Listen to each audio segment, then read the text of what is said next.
எதுவும் ஜெயிக்க முடியல. அதுக்கப்புறம் உச்ச நீதிமன்றம் உயர்நீதிமன்ற நாடிதான் அப்பவும் தீர்ப்பை நடைமுறைப்படுத்தாமல் கண்டெம்ட் நோட்டீஸ் கொடுத்து அதுக்கப்புறம் 2009 4000 பேரை எடுத்ததில் வந்த நபர் தான் வாசு.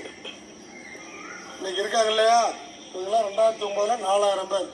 அதுக்கப்புறம் மறுபடியும் திருப்பி 2014 4000 பேர், இன்னைக்கு 2018 900 பேர்.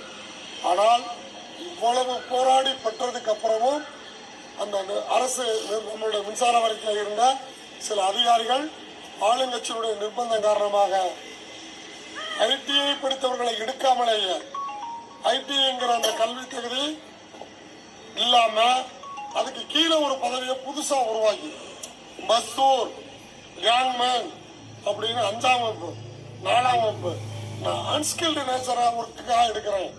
இதுக்கு நான் டெக்னிக்கல் தேவையில்லை. குடி எடுக்கிறது, கோல் வர்றது, லோடிங் அன்லோடிங் ஒர்க்கு பார்க்குறோம் இல்லையா, இதுக்காக பர்பஸ்க்காக எடுக்கிறேன்னு சொல்லி 10,000 பேரை எடுத்து உள்ள சொல்லிட்டாங்க. 5ஆவதுக்கு மேலேன்னா எம்இ முடிச்ச வேலையில் வர்றேன், +2 முடிச்சவங்க, எஸ்எல்சி முடிச்சவங்க, டிகிரி முடிச்சவங்க, ஐடிஐ முடிச்சவங்க, டிப்ளமா இருக்காங்க. ஆனால் ஃபீல்ட் டெஸ்ட்னா ஒன்லி ஐடிஐ. இது எடுக்காம அப்படி சும்மா ஓப்பனாக எல்லாரும் வர்றதுக்கான வாய்ப்பை உருவாக்கணுன்ட்டு அவன் கட்சியை சார்ந்தவெல்லாம் தேர்வு முறைகளில் சில ஃப்ராடுகளை பண்ணி 9,613 பேர் உள்ள வந்தாச்சு. இதுதான் கேங்மேன். அதை இன்னைக்கு வேலைக்கு சேர்ந்து நல்ல ஒரு வசதியான வாழ்க்கையை வாழ்ந்துட்டு இருக்காங்க. நாம அவங்க உள்ள வர்றதுக்கு எதுக்கலை. ஏன்னா ஒரு ரூல்ஸை ஃப்ரேம் பண்ணி ஒரு அன்ஸ்கில்டு நேச்சராக பொறுக்காக ஆள் எடுக்கும் பொழுது, நேரடி தேர்வு மூலியமாக எடுக்கும் பொழுது, ஏன்னா நம்ம கொள்கை பேக்டோர் ஒன்றி வரக்கூடாது. கான்ட்ராக்ட் லேபர் பேரில் அவன் சேர்த்து விட்டாலும் சேர்க்கக்கூடாது. அதே நேரத்தில் ஓப்பன் நோட்டிஃபிகேஷன் கொடுத்து எடு அப்படின்னு சொல்லி அவர்கள் வந்தாலும் வேக்கன்சி காலியிட இருக்கு. ஏதோ படித்த இளைஞர்கள் இன்னைக்கு வந்தால் வேலை கிடைச்சி நல்லா இருக்கணும்னு சொல்லி உள்ளே எடுக்க அனுமதித்தோம் போராடி. ஆனால் இன்னைக்கு இருக்க சூழ்நிலை அவர்கள் அத்தனை பேரும் ஐடிஐ படித்தவங்க எனக்கு கேடராக கன்வர்ஷன் பண்ணுன்றான்.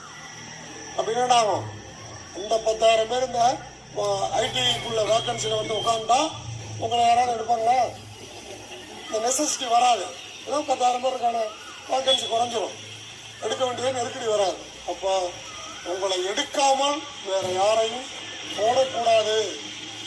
நீ எனக்கான கல்வி தேதியில இன்னொரு கல்வி தேதியை 5ஆம் வகுப்புங்கிற கல்வி தேதி நிர்ணயம் பண்ணி அப்பாயின்மெண்ட் பண்ணி அந்த கேட்டகரிக்கு செப்பரேட் சீனியாரிட்டி, செப்பரேட் ப்ரொமோஷன் சொல்லி நீ உருவாக்கி வச்சுக்கிட்டு ரெகுலேஷன் ஃப்ரேம் பண்ணி என்னுடைய கல்வி தேதி உள்ள போஸ்ட்ல கேட்பதற்கு அவன் யார்?